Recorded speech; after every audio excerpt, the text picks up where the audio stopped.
Hi everyone, delonewolf here, and welcome back to the Sunday recap, my weekly vlog where I talk a bit about my last week in games. And for this week, it's only been some EVE Online. I didn't play any other games, at least not in any amounts that are worth covering.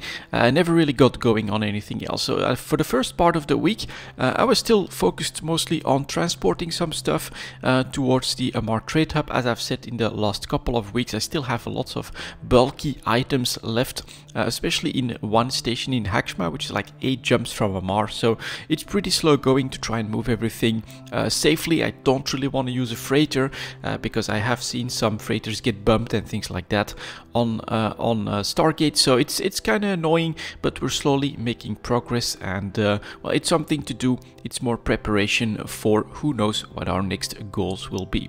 Then all of a sudden all my BPCs for Dreadnoughts got sold in like a couple of minutes. I got all of those pop-ups, contract accepted again and again, so it were all the Dreadnoughts, and that is of course because CCP came out with information on the Siege Green patch that they're planning to do, which will substantially reduce the cost of producing capital ships, especially Dreadnoughts, but also battleships are getting some cost reduction. So overall it should mean more potential production, an easier time for industry, and hopefully as well more destruction, which they're kind of guaranteeing in the sense that they are also nerfing the defenses for structures, especially the smallest structures. So the M structures will now only have one reinforcement timer and no more cap on the amount of damage you can do to shields. So you can basically blast through that super quickly, plan for the timer, and that's basically the real contest for the smallest structures.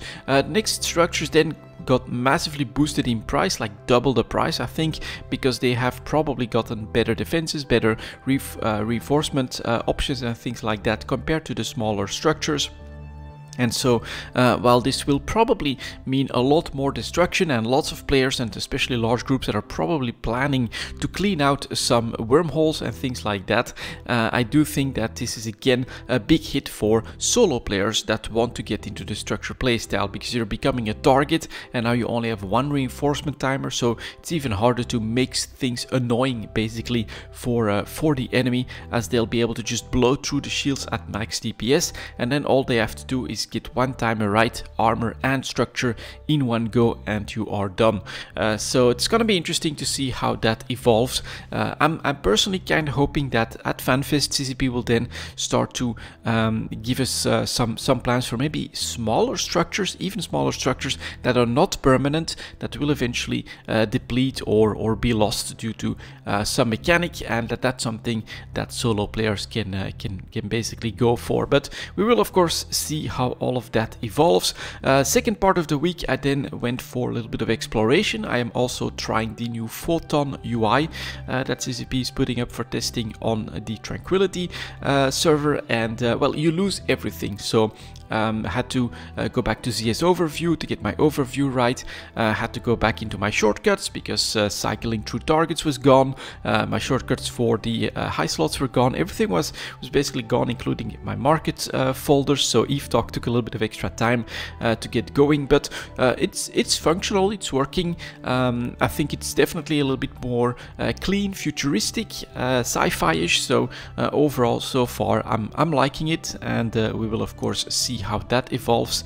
But that did mean that all of a sudden I was doing some exploration sites for the first time in the Exploratress, and I was like, my missiles aren't firing when I'm pressing the button. What the hell is happening? Oh, all my shortcuts are gone.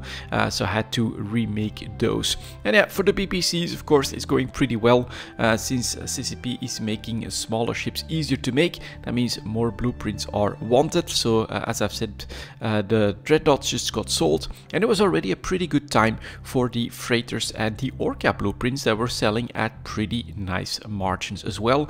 On the PI front, that's a little bit bad news. I think if you're producing stuff other than fuel related items, so coolants, mechanical parts still doing pretty well, but for instance construction blocks going down quite substantially in price all of a sudden, because that's one of the aspects that basically got nerfed.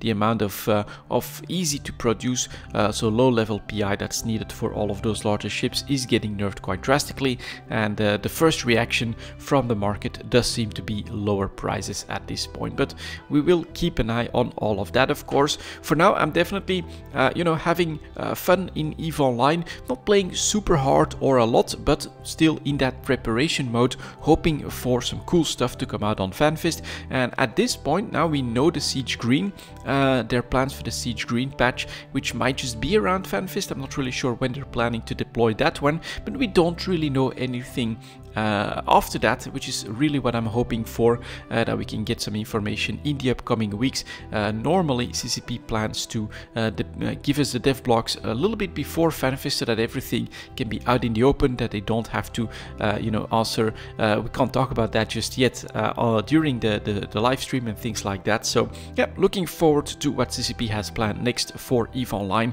and I'll decide where I want to go from there. That was basically my last week in games, guys. Thank you very much for watching, and as always, I'll see you next time.